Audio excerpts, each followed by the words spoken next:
Hello everyone, welcome to our channel Life, Love and Relationships. My name is Oluwakemi. So how do you think societal or cultural expectations can limit vulnerability in marriages? That's a big one.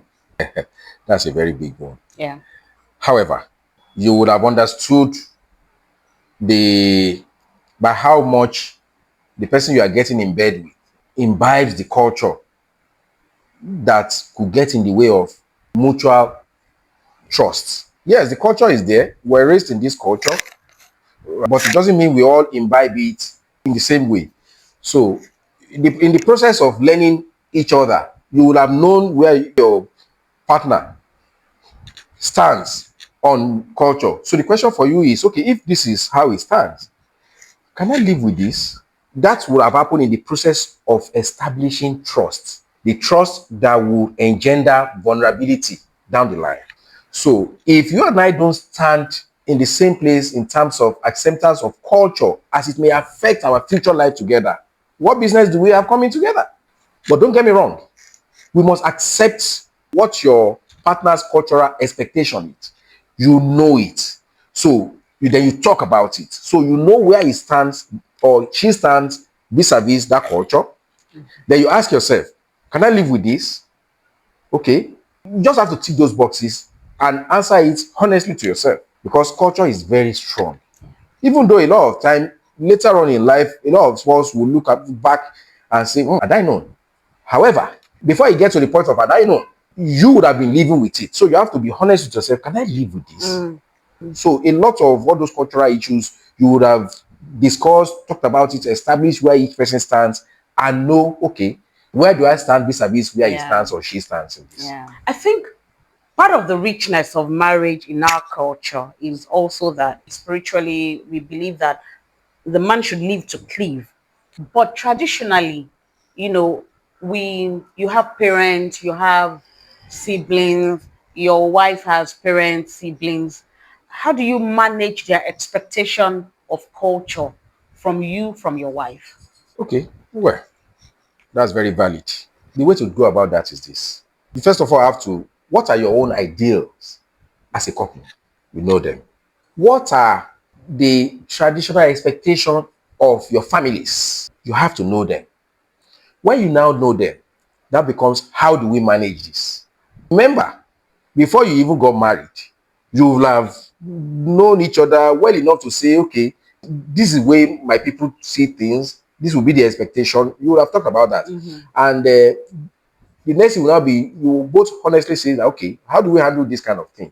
When the situation arises, a lot of time, the woman is in the short end of the stick Receiving in end, yeah. this situation. So what normally should happen is, even if you haven't discussed, something may happen spontaneously. So the most important thing is this. Let everybody first of all step back from the situation. Because the tendency is, how can you do this to my brother? How can you do this to... No, it's not right. Coming from the two parties. Let everybody step back, bring down the tension in the room, and okay, without making your partner look large, try as much as possible to be neutral in whatever you want to do. Remember, people are going to take away whatever they want to take away. However, try to be just. Try to be fair. Yes. So the first question to ask is, what is fair in this situation? It's a journey. So it's something that we have to continue to learn. We'll make mistakes naturally. People will make mistakes, but we should be open to each other enough to say, let's learn. What are the key learning points here? Whatever happens that creates tension between the two of you, you must talk about and find a way to address it going forward Yeah. As situations arise. as situation arise. But when it is happening, we should try as much as possible not to throw petrol into a fire. Always start from, let's down the tension, bring down the tension in the room, and step back and see what we do.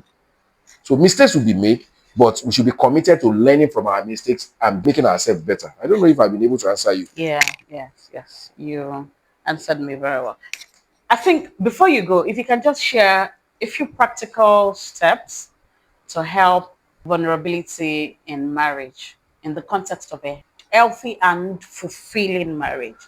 What practical advice that you would give? Well, the first one thing I would say is let's all be careful in how we select the person we want to spend the rest of our lives with. And let us be honest with ourselves. A lot of time, we seek in other people what we lack in ourselves. And you cannot give what you don't have. So, first of all, before you say this is the person I want to commit the rest of my life to, do you even know what you seek in such a union? The things that you seek in such a union, how long lasting are these things? Are these things ephemeral things? Are these things that are capable of making me happy over the long haul? Because Questions you should ask yourself. yes, because a lot of time we are too fixated on what is making us happy now without looking at, will this make me happy tomorrow? So when you have done that introspection within yourself, it's a lot easier to know, okay, I can take the risk with this person, because believe me, you are taking a risk regardless of how you look at it. So all these things we're talking about, they are just mitigants you try to put in place to preserve that which you have committed yourself to. However, it doesn't take away the risk.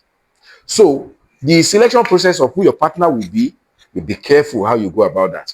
But once you have decided this is the person, you have to, of course, trust must be strongly involved. Then the next thing will now be mutual commitment. All these things will help vulnerability. Open communication. You must always talk. You must always talk. You must always talk. I don't think there is alternative to talking. Maybe another time we'll talk about the practical steps of what will help talking.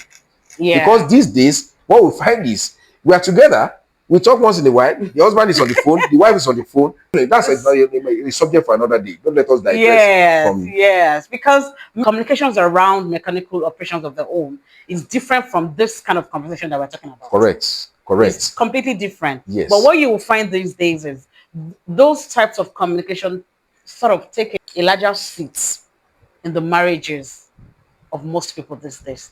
That's the truth. But the type of communication that you're talking about are those heart to heart. What's going on in your life? The type of communication that we have when we are both alone and we are not giving anybody any impression. Inherent in vulnerability is we are not giving each other impression. We are being the way we would come have as you been are. as children. You know, when we're children, we don't know how to give impression. That's the kind of vulnerability we're talking about. The kind of talk you have when you're in that position. That's the kind of talk we're talking about. We're not talking about anything enhanced talking. No, talking Yeah. with each other as children do. Yeah.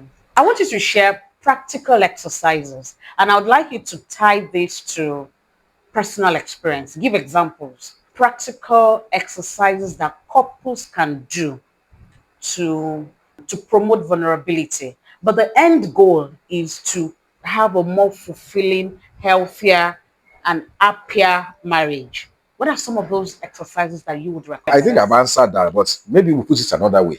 A lot of it starts from the individual. You have to know yourself. If you don't know yourself, you don't know your true vulnerabilities. Maybe in the process of learning each other, you help each other by probing into each other to see. I mean, if you probe into me and I'm reluctant to share something, that's a point of vulnerability. Knowing yourself is very difficult. But without knowing yourself, how can you know the other person very well, so well that you say, I want to spend the rest of my life with you?